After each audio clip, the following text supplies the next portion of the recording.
कुशवाहा समाज के आपको एक बड़ा लीडर के तौर पे जाना जाता है, तो क्या आपके उस लीडरशिप को चैलेंज किया जा रहा है? तो क्या आपको डैमेज पहुंचाने की कोशिश हो रही है? नहीं, आप लोग बीजेपी से जोड़कर जो बोल रहे हैं मुझको लगता है बहुत ही आपत्तिजनक है। एक सीट पे चुनाव लड़ रहे हैं, तो उपेंद्र कुशवाहा का क्या कद कम किया जा रहा है? कई बार आदमी को कंप्रोमाइज व्यक्तिगत स्तर पे करना पड़ता है। उपेंद्र कुशवाहा की आइडियोलॉजी क्या है? आइडियोलॉजी जो हमारी पार्टी की आइडियोलॉजी है, सोशल जस्टिस की विचारधारा है या सत्ता में बने रहने की विचारधारा है? क्या नीतीश कुमार को अभी भी आप पीएम मटेरियल समझते हैं? पवन सिंह जो हैं, क्योंकि आपके अपोनेंट हैं वो, उनका कहा वो यहाँ के लिए आपके लिए एक चिराग पासवान है, तो उपेंद्र कुशवाहा आज भी बिहार के स्पेशल पैकेज की मांग कर रहे हैं। आप ये स्पेसिफिक मत जाइए उस शब्द पर। क्या उपेंद्र कुशवाहा दोबारा बीजेपी को छोड़कर किसी और के साथ महागठबंधन या लालू यादव के साथ या तेजस्वी यादव के साथ या आरजेडी कांग्रेस के साथ जाएंगे?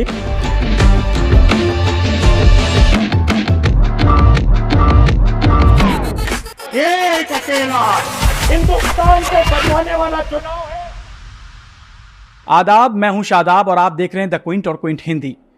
हमारी चुनावी यात्रा काराकाट में है और हमारे साथ उपेंद्र कुशवाहा हैं और यहाँ से ये चुनाव लड़ रहे हैं, एनडीए के उम्मीदवार हैं, तो इनसे समझेंगे कि क्या यहाँ पर चल रहा है। तो सर, बहुत बहुत शुक्रिया हमसे बात करने के लिए। धन्यवाद आपको। गर्मी बहुत है और कह रहे हैं हॉट सीट भी काराकाट है। इस हॉट सीट में हॉट प्रेशर कैसे ले रहे हैं? नहीं, हॉट है कि कोल्ड है या तो आप लोगों का दिया हुआ नाम है, वो अलग बात है, लेकिन हाँ, गर्मी जो मौसम की गर्मी है वो है ही, और धीरे धीरे मतदाताओं में चुनाव की गर्मी भी बढ़ने लगी है।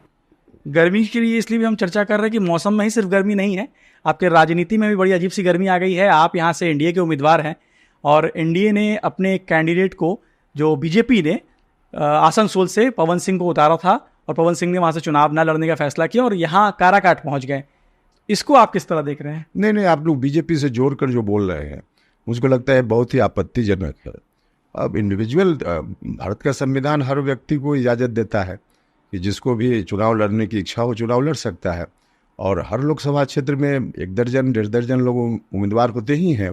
अब कौन लोग कहाँ उम्मीदवार हुए, नामांकन होगा, उसके बाद का जो प्रोसेस है, उस प्रोसेस के बाद घोषणा होती है कि कितने लोग, कौन कौन लोग उम्मीदवार हुए। सर, इसको इसलिए जोड़ा जा रहा है क्योंकि बीजेपी ने पवन सिंह को टिकट दिया था आसनसोल से, उन्होंने मना कर दिया, तो इसका मतलब बीजेपी और पवन सिंह के बीच में कुछ तो रिश्ता रहा होगा, तभी तो किसी को टिकट तो बड़ा आसान नहीं है, आप तो बेहतर जानते हैं, टिकट मिलना बहुत मुश्किल काम है आज की डेट में। उनको मिल जा रहा है, फिर वो आपके खिलाफ लड़ रहे हैं, तो कहीं ना कहीं एक सवाल बार बार उठ रहा है, क्या बीजेपी ने आपके खिलाफ ही डमी कैंडिडेट उतार दिया है?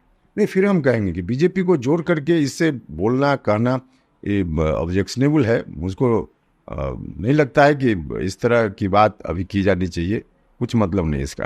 काराकाट से आप पहले भी सांसद रहे हैं और इस बार आप चुनाव लड़ रहे हैं, आपसे वोटर जो है वो क्या उम्मीद करे कि आप ऐसा कौन सा काम है जो करने वाले हैं इस चुनाव जीतने के जस्ट बाद? देखिए, एक तो जहां हम लोग बैठे हुए हैं बगल में डालमिया नगर है, यहाँ कभी इंडस्ट्रीज का हब हुआ करता था, कालांतर में सब समाप्त हो गया, ध्वस्त हो गया, अभी नहीं, बरसों पहले। उसमें रेल कारखाना लगाने की एक योजना रेल मंत्रालय की थी पहले से, जो पेंडिंग पड़ा हुआ था। अगले 5 वर्षों में लोग देखेंगे कि कैसे इंडस्ट्री कारखाना वहाँ खुलता है और लोगों को उसका लाभ मिलेगा। एक तो इस तरह का। दूसरा है कि देखिए, यह धान के उत्पादन का सबसे बड़ा इलाका है।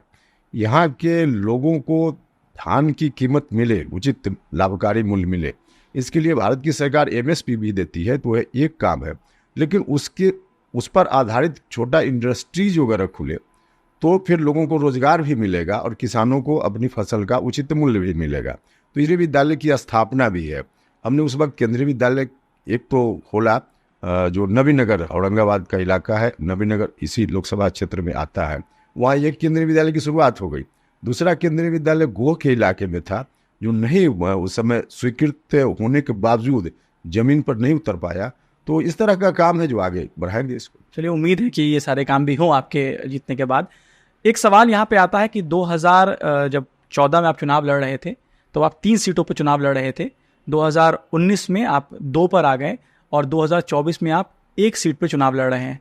तो उपेंद्र कुशवाहा का क्या कद कम किया जा रहा है? नहीं, राजनीतिक परिस्थिति के हिसाब से चीज़ें बदलती रहती है। आप देखिए ना, 2014 में भारतीय जनता पार्टी कितनी सीटों पर जीती थी, और भारतीय जनता पार्टी आज 17 सीटों पर लड़ रही है।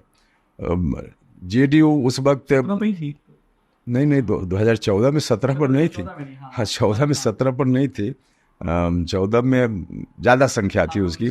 हाँ, 19 में भले 17 पर। तो हमारा यह कहना है कि कोई भी पॉलिटिकल पार्टी जितनी सीटों पर एक बार लड़ती है, आगे उतनी ही सीटों पर लड़े, कोई ज़रूरी नहीं है। कई बार कंप्रोमाइज राजनीतिक स्थिति को देखते हुए करना पड़ता है, इसलिए ये कोई खास बात नहीं। क्या, क्योंकि आपके लिए एक जब सवाल आपसे हमेशा जुड़ता है नीतीश कुमार को लेकर, आप उनके साथ सहयोगी रहे हैं, बहुत दिनों तक काम किया है और आप दोनों की हमेशा चर्चाएं चलती हैं।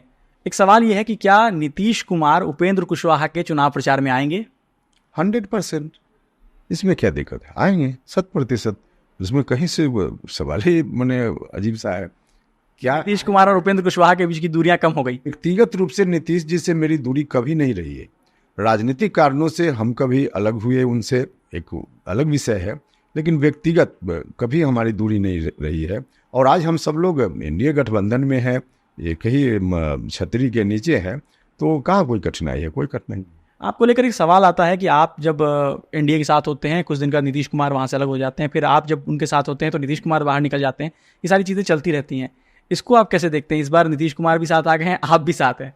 हाँ, एक संयोग है और कुछ ऐसा नहीं, एक संयोग है। ठीक बता रहे हैं आप। उपेंद्र कुशवाहा की आइडियोलॉजी क्या है? देखिए, ये तो आइडियोलॉजी जो हमारी पार्टी की आइडियोलॉजी है, जननायक कर्पूरी ठाकुर, डॉक्टर लोहिया जैसे जो लोग हैं, उनकी विचारधारा को आगे ले चलने की कोशिश हमारी है। और उनकी विचारधारा सोशल जस्टिस वाली विचारधारा है, तो उस विचारधारा को हम लोग आगे बढ़ाने में लगे रहते हैं। यही हमारी आइडियोलॉजी। सोशल जस्टिस की विचारधारा है या सत्ता में बने रहने की विचारधारा है? क्योंकि आप जब भी मौका मिला है आपने पाला बदला है। भले ही हम लोग बार बार नीतीश कुमार के लिए लोगों ने शब्द इस्तेमाल किया यूटर्न, लेकिन अगर देखा जाए आप बीजेपी, तमाम पार्टियां ये चीज़ें स्टैंड बदलती हैं, तो आपकी फिर आइडियोलॉजी पे सवाल क्यों ना उठे? नहीं, देखिए, एक आरोप जो आप बता रहे हैं, पता नहीं मेरे बारे में आप ठीक से पता आपको है या नहीं है। हमने बदला है, लेकिन सत्ता के लिए नहीं बदला है। हमने जब बदला है तो सत्ता छोड़कर हम बाहर आए हैं। हम पहली बार राज्यसभा से इस्तीफा किए थे, सड़क पर आए थे 2014 के इलेक्शन के पहले, सत्ता छोड़कर हम आए थे। और फिर उसके बाद 2019 में हम मंत्री थे भारत सरकार में, हम छोड़कर बाहर आए थे। हम सत्ता के लिए नहीं। इस बार भी हम बिहार में सरकार नीतीश जी की है, हम एमएलसी थे, सदन में हम थे, हम छोड़कर सड़क पर आए। तो जब जब हमने बदलने की बात जो आप कर रहे हैं, जब जब हमने किया है, सत्ता से बाहर आए हैं। सत्ता के लिए करते तो हम इधर से उधर जाते, हमारे लिए तो उल्टा है। उसके बावजूद यह कहना कि सत्ता के लिए आपने किया, बिल्कुल मेरा तो जो राजनीतिक जीवन है किताब की तरह है, खुली किताब की तरह। आप गौर कीजिए ना, जब जब हमने चेंज किया है तो हम सत्ता से सड़क पर आए।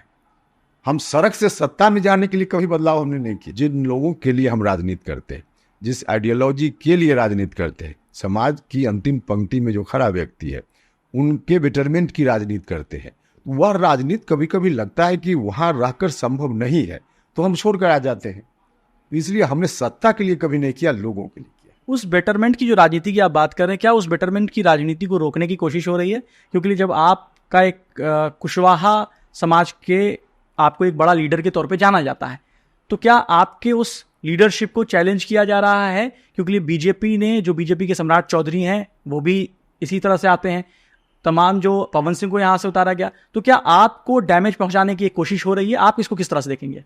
देखिए, एक तो आप सवाल करते हैं पूरे मेरे जीवन का जो राजनीतिक घटनाक्रम है, और फिर स्पेसिफिक अभी वाली घटना से जोड़ देते हैं। यह मुनासिब नहीं है ना। अभी वाली घटना पर हम फिर वही कहेंगे कि जब नॉमिनेशन के बाद कोई उम्मीदवार बनता है, तो इसलिए अभी उस रूप में जोड़कर देखने की जरूरत नहीं। 2018 का आपका एक प्रेस कॉन्फ्रेंस देख रहा था, उसमें आप बिहार के स्पेशल पैकेज की बात प्रधानमंत्री नरेंद्र मोदी से कर रहे हैं। आप कह रहे हैं कि नीतीश कुमार और प्रधानमंत्री नरेंद्र मोदी स्पेशल पैकेज बिहार को दें, तो क्या वो स्पेशल पैकेज मिल गया है? नहीं, स्पेशल पैकेज नहीं, स्पेशल या वो स्पेशल स्टेटस की के कैटेगरी में बिहार को लाने की बात, तो उस पर तो स्टैंड हमारा। क्यों ना मिले बिहार को? क्यों नहीं मिले बिहार को? हमारे प्रधानमंत्री जी ने अभी भी कहा है कि देश को विकसित राष्ट्र बनाना है, और देश को जब विकसित राष्ट्र बनाना है तो जो पिछड़े हुए राज्य हैं उनको भी विकसित राज्य बनाना पड़ेगा। तो विकसित राज्य बनाने के लिए बिहार सहित और भी जो दूसरे पिछड़े राज्य हैं उनके लिए तो स्पेशल सोचना ही पड़ेगा। तो इसलिए अब लेकिन 10 साल में बीजेपी ने नहीं सोचा ना। बीजेपी ने किया, बीजेपी ने जितना किया है, और खास करके हमारे प्रधानमंत्री जी को एक क्रेडिट जाता है। बहुत कुछ हुआ है। जो 10 साल पहले स्टेट था बिहार, आज वहाँ नहीं खड़ा है। कई मामलों में नीतीश कुमार जी ने भी प्रयास किया और उसके चलते बिहार काफी आगे बढ़ा है। मतलब उपेंद्र कुशवाहा आज भी बिहार के स्पेशल पैकेज की मांग कर रहे हैं। आप ये स्पेसिफिक मत जाइए उस शब्द पर। नहीं, वो शब्द आपने कहा था, इसलिए आपने कहा है तो हम तो कह रहे हैं कि क्यों ना मिले, हम तो कह रहे हैं क्यों ना मिले, बिल्कुल मिलना चाहिए। क्योंकि जब हिंदुस्तान को विकसित राष्ट्र बनाना चाहते हैं प्रधानमंत्री जी, उन्होंने खुद कहा है और उसी में उन्होंने कहा है कि बिहार को भी विकसित बनाना है। कॉमन सिंबल के लिए इलेक्शन कमीशन से जो हमको इजाज़त मिली है, गैस का सिलेंडर छाप है। जो गैस सिलेंडर हम लोग यूज करते हैं खाना बनाने में घर में, वही गैस सिलेंडर छाप। आयरनी है कि उपेंद्र कुशवाहा की पार्टी का जो सिंबल है वो गैस है, सिलेंडर है, और इस देश में सिलेंडर के दाम को लेकर लोगों में नाराज़गी है। लोग बार बार कहते हैं, उसको आप कैसे टैकल कर रहे हैं? देखिए, अब नाराजगी, आप इंडिया का हिस्सा है सर। ठीक है, लेकिन अब आप एक विषय को लेकर के इसमें हमको नहीं लगता है कि उस रूप में मेरे सिंबल को लेकर व्याख्या करने की जरूरत है। लोगों की, अच्छा, हमारे प्रधानमंत्री जी इतना अच्छा काम कर रहे हैं। एक परिवार जो 5 आदमी का होता है, घर का गार्जियन सारे लोगों को खुश रख पाता है क्या? संभव नहीं होता है व्यवहार में ना। तो हमारे प्रधानमंत्री जी इतना अच्छा काम कर रहे हैं, फिर भी कई जगह से मांग तो उठती रहती है। और स्वाभाविक रूप से जब मांग उठती है और जेन्युइन डिमांड कुछ है तो प्रधानमंत्री जी ध्यान भी देते हैं। और आगे हम सब लोग मिलकर, अगर सरकार बनती है, जो सरकार तो बनेगी ही, और काराकाट के लोगों ने मुझको भी आशीर्वाद दिया, तो इन चीज़ों पर तो हम लोग गौर करेंगे ही, इसमें कहाँ कोई दिक्कत। मतलब आप चाहेंगे कि गैस के सिलेंडर, आपको लगता है गैस के सिलेंडर का दाम ज़्यादा है? अब एक देखिए, गैस सिलेंडर, अब कुछ दिन के बाद आप देखिएगा कि गैस सिलेंडर लोगों की ज़रूरत में, अब पाइपलाइन से लोगों को गैस सप्लाई करने की बात हो रही है। तो गैस सिलेंडर का दाम उस वक्त कहाँ, उस वक्त तो मामला होगा कि उस हिसाब से जोड़ा जाएगा। लेकिन मैं कह रहा हूँ, आपको लगता है कि महंगाई है? महंगाई कहीं कहीं निश्चित रूप से जो साधारण लोग हैं वो नहीं अफोर्ड कर पाते हैं, तो उस पर अलग से ध्यान देने की जरूरत है ही। तो आप चाहेंगे कि गैस का सिलेंडर का दाम कम हो, आप इस सरकार में आते हैं तो? निश्चित रूप से, क्यों नहीं चाहेंगे? हमारे चाहने से जो कुछ भी लोगों को राहत मिले तो हम क्यों नहीं चाहेंगे, जरूर चाहेंगे। आप बार बार अपने बयान में जो हमसे बात कर रहे हैं उसमें भी आप लगातार प्रधानमंत्री नरेंद्र मोदी का नाम लेते हैं, और आपकी जो राजनीति है उसमें आप सेकुलर, सोशल, ये तमाम बातें करते हैं। प्रधानमंत्री नरेंद्र मोदी ने एक बयान दिया राजस्थान में, जिसमें उन्होंने मुसलमानों के लिए एक शब्द का इस्तेमाल किया, घुसपैठिया, फिर दूसरा शब्द था कि बच्चे ज़्यादा पैदा करते हैं। क्या ऐसे बयान को आप किस तरह देखते हैं? देखिए, किस संदर्भ में उन्होंने क्या कहा, वो संदर्भ की जानकारी मुझको नहीं है। लेकिन आपने वो प्रधानमंत्री का वो वीडियो नहीं देखा, वो स्टेटमेंट नहीं देखा? नहीं, स्टेटमेंट हमने सुना है, देखने का मौका तो उतना नहीं मिल पाता है, सुना है हमने, लेकिन संदर्भ क्या था उसकी पूरी जानकारी हमको नहीं। और नीतीश कुमार के सहयोगी रहे, और आप लोगों की चर्चाएं रही, आप लोगों की दोस्ती और जो सहयोगीपन की जो है बातें होती रही। तो क्या नीतीश कुमार को आप हमेशा पीएम मटेरियल आप कहते थे, ये आपके शब्द हैं, तो क्या नीतीश कुमार को अभी भी आप पीएम मटेरियल समझते हैं? देखिए, पीएम मटेरियल हम कहते थे, निश्चित रूप से पीएम मटेरियल हम कहते थे, इसे हम इनकार कहाँ कर रहे हैं। लेकिन अब आज की तारीख में जहाँ पर एनडीए एक गठबंधन बना और इस गठबंधन में चीज़ें तय हो गई है, तय में हम भी हैं, नीतीश जी भी हैं, एनडीए में जितनी पार्टी है सब है, तो आज तो डिसीजन इस रूप में है कि इस एनडीए को लीड करेंगे नरेंद्र मोदी जी, और एनडीए की सरकार बनेगी तो सर्वमान्य नेता के रूप में प्रधानमंत्री के लिए नरेंद्र मोदी जी है। तो उस समय प्रोसेस था, आज डिसीजन के रूप में बातें आ गई है। एक सवाल यह है कि 2000, मतलब अभी जो आप 2000 नहीं, अभी आप दिल्ली गए हुए थे और कहा जा रहा था कि आप 3 सीटों पे चुनाव लड़ेंगे। वहाँ आपकी मुलाकात आई थिंक अमित शाह जी से हुई थी, अमित शाह जी से हुई थी। ये सीटों के बंटवारों में मैं थोड़ा समझना चाह रहा हूँ, वहाँ क्या हुआ कि आप 3 सीटों की जगह पर 1 सीट पर तैयार हो गए? क्या हुआ इसकी जानकारी सार्वजनिक नहीं की जाती है, क्योंकि वहाँ जो बातचीत होती है, जिस टेबल पर डिस्कशन होता है, वहाँ की बात वहाँ होती है, फाइनल जो बात सामने आती है वही है सामने। तो वहाँ क्या क्या बात हुई, अब उसको डिस्क्लोज करने का क्या मतलब? क्या उपेंद्र कुशवाहा की बार्गेनिंग पावर कमजोर हो गई है, कम हो गई है? देखिए, बार्गेनिंग पावर का कोई मतलब ही नहीं है यहाँ लक्ष्य जब एक है, एक लक्ष्य है और बड़ा लक्ष्य है, उसको प्राप्त करने के लिए कई बार आदमी को कंप्रोमाइज व्यक्तिगत स्तर पे करना पड़ता है, और उस रूप में चीजें सब लोगों के सामने हैं आज। आखिरी सवाल, कितनी सीटें एनडीए को बिहार में आ सकती हैं? नहीं, बिहार में आ सकती है क्या, आएंगी 40 में 40। 40 में 40 40 में 40 हम लोग जीतेंगे, देख लीजिएगा 4 जून को, का एकदम पक्का।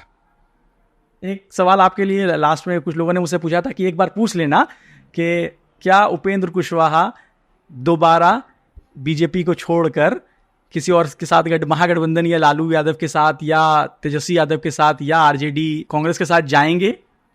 अब इस तरह के सवाल का क्या मतलब है? लोग बड़ा जानना चाहते हैं सर, बड़ा उत्सुक लोग इस सवाल बार बार पूछते हैं कि बिहार आते ही लोग ये पूछते हैं कि बिहार के नेताओं से मिलिए तो सवाल कीजिए कि क्या वो फिर पलटेंगे। इस तरह की बात अभी करना कहीं से कोई इसका अर्थ ही नहीं है, सवाल ही पैदा नहीं होता। पूरी मजबूती के साथ एनडीए में है, क्योंकि प्रधानमंत्री जी जो काम कर रहे हैं पहले से, कोई मुकाबला उनका है क्या? कोई दूसरा विकल्प अभी देश के सामने कोई दूसरा विकल्प तो नहीं है। अब 20 साल 30 साल के बाद कोई विकल्प हो, that is another thing, but आज कोई विकल्प नहीं है, तो हम तो उनके साथ खड़े हैं, खड़े रहेंगे। आपके बारे में कहा, आपके बारे में नहीं, आपके सीट को लेकर बार बार कहा जा रहा है कि पवन सिंह जो हैं, क्योंकि आपके अपोनेंट हैं वो, उनका कहा जा रहा है वो यहाँ के लिए आपके लिए एक चिराग पासवान है। जैसे नीतीश कुमार को कमज़ोर करने के लिए चिराग पासवान की पार्टी लड़ी थी बहुत सारी सीटों पे 2020 के चुनाव में, वैसे कहा जा रहा है कि आपको कमज़ोर करने के लिए पवन सिंह को यहाँ लाया गया है। अब फिर आप वही पहला सवाल पर चले गए जिसका जवाब हमने दे दिया है, अब उसी सवाल को रिपीट कीजिए। जवाब बहुत सही से मिल नहीं रहा है सर। नहीं, जवाब हमने दे दिया, अब फिर उसी को हम भी रिपीट करें उसी जवाब को, तो इसका मतलब, इसका जवाब हम दे चुके। चलिए, हमसे बात करने के लिए बहुत बहुत शुक्रिया। बाकी खबरों के लिए आप देखते रहिए द क्विंट और क्विंट हिंदी। हिंदुस्तान को बचाने वाला चुनाव है, आने जा रहे हैं हप्पा रोड बीजेपी इस खरब। अगली बार भाजपा का नाम हो गया, मंदिर का एक सपा और कांग्रेस के लोग बना पाते।